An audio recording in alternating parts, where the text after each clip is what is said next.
ಆತ್ಮೀಯರೇ, ಈ ವಿಡಿಯೋದಲ್ಲಿ ನಾವು 10ನೇ ತರಗತಿ ವಿದ್ಯಾರ್ಥಿಗಳ ಆಂತರಿಕ ಅಂಕಗಳನ್ನು ಕರ್ನಾಟಕ ಪ್ರೌಢಶಿಕ್ಷಣ ಪರೀಕ್ಷಾ ಮಂಡಳಿಯ ತಂತ್ರಾಂಶದಲ್ಲಿ ನಮೂದಿಸುವ ಬಗ್ಗೆ ತಿಳಿದುಕೊಳ್ಳೋಣ. ತಂತ್ರಾಂಶದಲ್ಲಿ ಲಾಗಿನ್ ಆಗುವ ಮೊದಲು ಸಿದ್ಧಪಡಿಸಿಟ್ಟುಕೊಳ್ಳಬೇಕಾದ ಮಾಹಿತಿಗಳು: ಮೊದಲನೇದಾಗಿ ವಿದ್ಯಾರ್ಥಿಯ ರಿಜಿಸ್ಟರ್ ನಂಬರ್, ಎರಡನೆಯದಾಗಿ ವಿದ್ಯಾರ್ಥಿಯ ಆಂತರಿಕ ಅಂಕಗಳು ಮತ್ತು ಶ್ರೇಣಿಗಳ ಮಾಹಿತಿ. ಮೊದಲಿಗೆ ಗೂಗಲ್ನ ಸರ್ಚ್ ಬಾರ್ನಲ್ಲಿ KSEEB ಟೈಪ್ ಮಾಡಿ ಸರ್ಚ್ ಮಾಡೋಣ.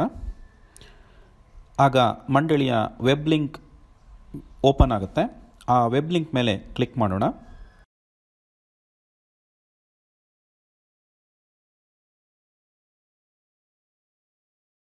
ಮಂಡಳಿಯ ಮುಖಪುಟದ ಮೆನು ಬಾರ್ನಲ್ಲಿ ಶಾಲಾ ಲಾಗಿನ್ ಅನ್ನು ಆಯ್ಕೆ ಮಾಡಿಕೊಳ್ಳೋಣ.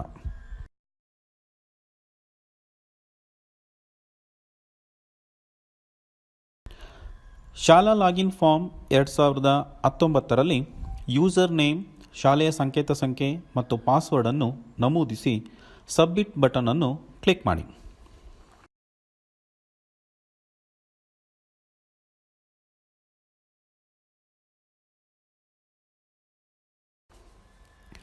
ಶಾಲಾ ಲಾಗಿನ್ನ ಮುಖಪುಟದ ಮೆನು ಬಾರ್ನಲ್ಲಿ ಇಂಟರ್ನಲ್ ಮಾರ್ಕ್ಸ್ ಎಂಟ್ರಿ ಆಯ್ಕೆಯನ್ನು ಕ್ಲಿಕ್ ಮಾಡಿದಾಗ 10th standard internal marks entry option ದೊರೆಯುತ್ತೆ. ಆ ಆಪ್ಷನನ್ನು ಆಯ್ಕೆ ಮಾಡಿಕೊಳ್ಳೋಣ. ಇಂಟರ್ನಲ್ ಮಾರ್ಕ್ಸ್ ಎಂಟ್ರಿ ಆಪ್ಷನ್ ಫಾರ್ಮ್ನಲ್ಲಿ ವಿದ್ಯಾರ್ಥಿಯ ರಿಜಿಸ್ಟರ್ ನಂಬರನ್ನು ಎಂಟರ್ ಮಾಡಿ ವ್ಯೂ ಬಟನ್ ಕ್ಲಿಕ್ ಮಾಡಿ.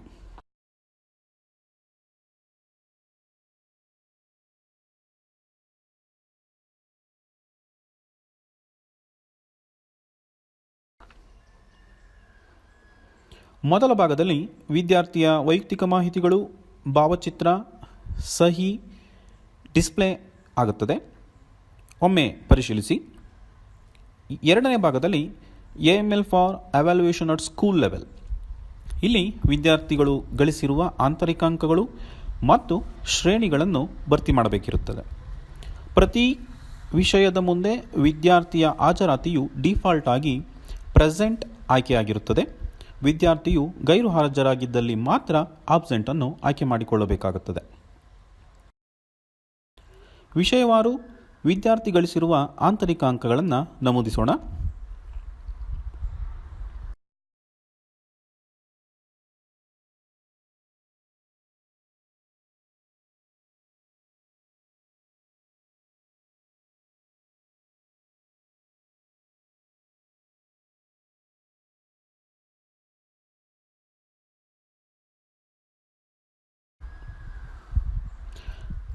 ನಂತರ ಪಾರ್ಟ್ ಬಿನ ವಿಷಯಗಳ ಮುಂದೆಯೂ ಸಹ ವಿದ್ಯಾರ್ಥಿಯ ಹಾಜರಾತಿಯು ಡಿಫಾಲ್ಟ್ ಆಗಿ ಪ್ರೆಸೆಂಟ್ ಆಯ್ಕೆಯಾಗಿರುತ್ತದೆ. ವಿದ್ಯಾರ್ಥಿಯು ಗೈರು ಹಾಜರಾಗಿದ್ದಲ್ಲಿ ಮಾತ್ರ ನಾವು ಮ್ಯಾನ್ಯುಯಲ್ ಆಗಿ ಗೈರು ಆಬ್ಸೆಂಟ್ ಆಪ್ಷನನ್ನು ಆಯ್ಕೆ ಮಾಡಿಕೊಳ್ಬೇಕಾಗುತ್ತದೆ. ನಂತರ ವಿಷಯವಾರು ವಿದ್ಯಾರ್ಥಿ ಗಳಿಸಿರುವ ಶ್ರೇಣಿಗಳನ್ನು ನಮೂದಿಸಿ.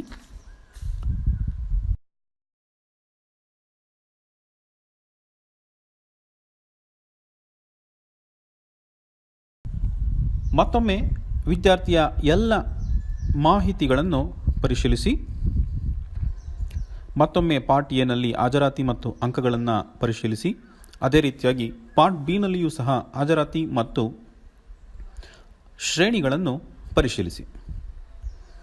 ನಂತರದಲ್ಲಿ ಸೇವ್ ಬಟನ್ ಕ್ಲಿಕ್ ಮಾಡಿ. ಸೇವ್ ಬಟನ್ ಕ್ಲಿಕ್ ಮಾಡಿದಾಗ ಕನ್ಫರ್ಮೇಷನ್ ಮೆಸೇಜ್ ಅಪಿಯರ್ ಆಗುತ್ತೆ. ಅಲ್ಲಿ ಓಕೆ ಕ್ಲಿಕ್ ಮಾಡಿ. ನಂತರ ವಿದ್ಯಾರ್ಥಿಯ ಅಂಕಗಳು ನಮೂದಾಗಿರೋ ಬಗ್ಗೆ ಕನ್ಫರ್ಮೇಷನ್ ಬರುತ್ತೆ. ಓಕೆಯನ್ನು ಕ್ಲಿಕ್ ಮಾಡಿ.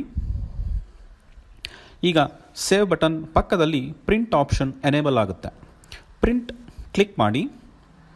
ವಿದ್ಯಾರ್ಥಿಯ ಆಂತರಿಕ ಅಂಕಗಳನ್ನು ಭರ್ತಿ ಮಾಡಿರುವ ಮಾಹಿತಿಯು ನಮಗೆ PDF ರೂಪದಲ್ಲಿ ದೊರೆಯುತ್ತೆ.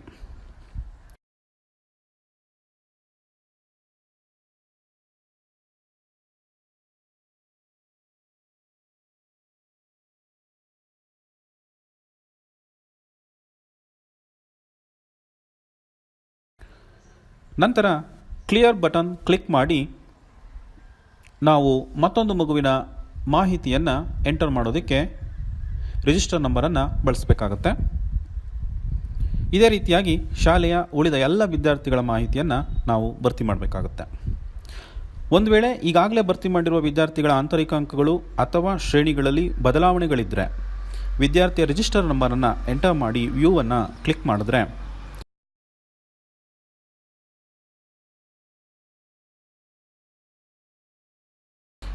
ನಮಗೆ ವಿದ್ಯಾರ್ಥಿಯ ಮಾಹಿತಿ ಡಿಸ್ಪ್ಲೇ ಆಗ್ತಾ ಹೋಗುತ್ತೆ. ಅಲ್ಲಿ ಅಗತ್ಯವಾಗಿ ಮಾರ್ಪಾಡುಗಳನ್ನ ಏನು ಮಾಡಬೇಕು ಅಂತ ಅಂದ್ಕೊಂಡಿದ್ದೀವಿ ಆ ಬದಲಾವಣೆಗಳನ್ನು ಮಾಡಿ ಪುನಃ ನಾವು ಸೇವ್ ಮಾಡಿ ಮತ್ತೊಮ್ಮೆ ಪರಿಶೀಲನೆಯನ್ನು ಮಾಡಬೇಕಾಗುತ್ತೆ.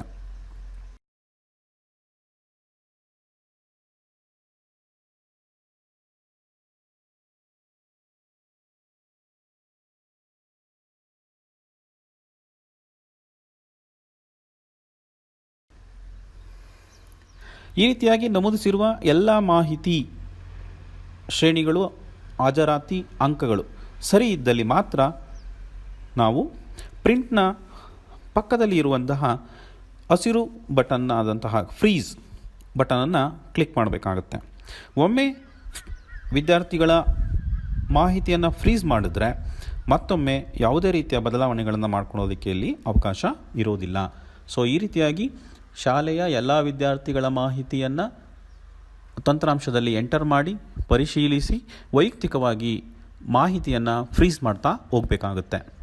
ಈ ರೀತಿ ಶಾಲೆಯ ಎಲ್ಲ ವಿದ್ಯಾರ್ಥಿಗಳ ಮಾಹಿತಿಯನ್ನು ಫ್ರೀಸ್ ಮಾಡಿದ ನಂತರದಲ್ಲಿ ವಿದ್ಯಾರ್ಥಿಯ ಕ್ರೋಢೀಕೃತ ಆಂತರಿಕ ಅಂಕಗಳು ಮತ್ತು ಶ್ರೇಣಿಗಳ ಮಾಹಿತಿ ನಮಗೆ PDF ರೂಪದಲ್ಲಿ ದೊರೆಯುತ್ತೆ. ಧನ್ಯವಾದಗಳು.